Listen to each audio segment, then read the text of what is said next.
Hi, I'm Tim Janisewski, Director of Spotlight Good News Ministries. Welcome as we spotlight the Gospel of Matthew for this morning in our daily devotional.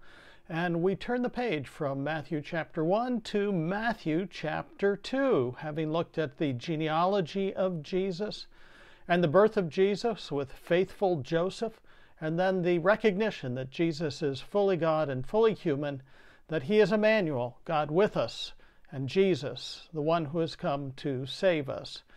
And as we turn to chapter 2, we come to another one of the wonderful and famous Christmas stories. Of course, it is the story of the three wise men, or the three magi, as it reads in the Greek text.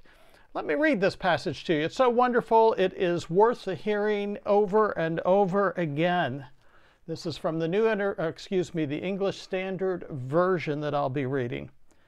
Now, after Jesus was born in Bethlehem of Judea in the days of Herod the king, behold, wise men from the east came to Jerusalem, saying, "Where is he who is born King of the Jews? For we saw his star as it rose, and we have come to worship him." When Herod the king heard this, he was troubled, and all Jerusalem with him.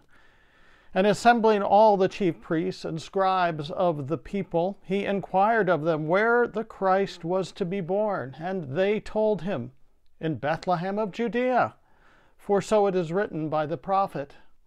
And you, O Bethlehem, in the land of Judah, are by no means least among the rulers of Judah, for from you shall come a ruler who shall shepherd my people Israel." Then Herod summoned the wise men secretly and ascertained from them what time the star had appeared.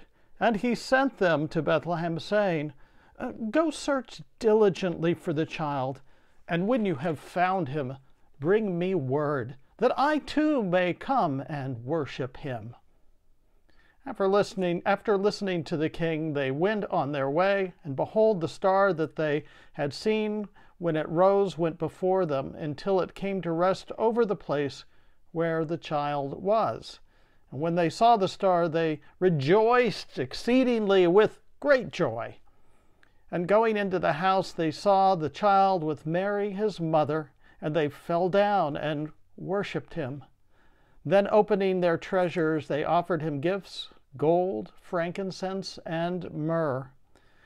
And being warned in a dream not to return to Herod, they departed to their own country by another way. Well, that's the story of the three magi, the three wise men, or as they sometimes are called, the three kings. We actually don't know a lot about these three, even if there are three in the first place. After all, a lot of really sweet mythology has grown up around these individuals, and much of it actually comes from a very beloved Christmas carol, "We Three Kings of Orient Are."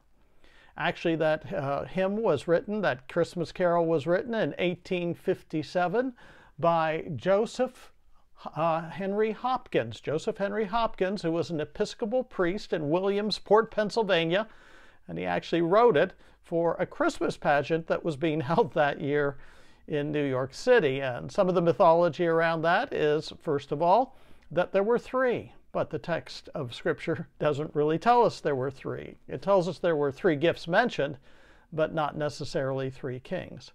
Nor does the text of Scripture tell us that they were kings in the first place. We don't know. We know that they were magi, which were somewhat of a blend of astronomers studying the night skies diligently, and astrologers in the sense of believing that the signs of things occurring on the earth could sometimes be found through a study of the heavenly bodies. And we don't know if they're actually from the Orient. Best prognostication is that they may have come from Persia, modern-day Iran, and Iraq. And as for additional mythology, sometimes you will hear that they have names, those names being Gaspar and Melchior and Balthazar. But once again, this is part of the delightful Christmas mythology that has come to us and at some point blurs the lines into being thought actual historical fact. But we don't know those things. So let's focus in our devotion on what we do know as found in this piece of scripture about our three wise men. First of all, we know that these wise men came seeking the one born King of the Jews. You know, there's a wonderful bumper sticker. Sometimes it's on a t-shirt or a sweatshirt people wear at Advent and Christmas time. It says, "Wise men still seek him." And that's accurate. Those wise men, those individuals who came from the East, were coming to seek Jesus. And wise people still seek Jesus. Not just during Christmas time, although that's really, really important to do, especially in this age where it's no longer Christmas time, it's simply the holidays. We want to encourage people to be wise men and women seeking him during that particular special season. But we know that that's true for all time. So are you being a wise man or a wise woman? Are you seeking Jesus even today? It's a perennial question. Second thing we learn about these magi is that wise men stop to ask directions. Wise men stop to ask directions. We know that that's the old joke about men. They will not stop to ask directions. They'll keep hunting and pecking until they find or are lost somewhere in a Bermuda Triangle and simply continue to go around in circles until they figure something out. Oh, we don't need that these days, of course, with our GPS systems and our smartphones. Wise men simply go to the app and punch in what they want and they get there just fine. But that being said, there was no GPS, no app on the camels that those wise men were riding. So they went to Jerusalem and they asked directions, literal directions, to find where the Messiah was to be born. And I want to encourage us too. If we're wise men, wise people, we will continue to ask spiritual direction. If you need spiritual direction in your life, don't go it on your own. Don't think you just have to figure it out all by your onesies, all by yourself. You do not. No, you should take the lead from these wise men and go ask directions, spiritual directions, or directions about life or about issues that are confronting you. It's a good thing to do because wise men still ask directions. Thirdly, we find that wise men still worship. Wise men still worship. That's printed all over this passage. They come and inquire in Jerusalem because they have come to worship the one who is born King of the Jews. And when they find Jesus, they bow down before him to worship him. And then they open up their treasure, the gold, the frankincense, and myrrh, and offer these gifts as an act of worship. Friends, wise men still worship Jesus Christ today. And I say that in particular during this post-COVID season when it's very easy to not worship Jesus. It's easy to stay home or stay away, maybe not make your way back to church where other Christians are gathered. Well, if you're in good health and of good physical ability and safe, I encourage you to make a wise choice. Get back to your local church. Go and worship on Sunday morning with other wise men and women and children. You will be glad that you did. And finally, what do we find about these wise men?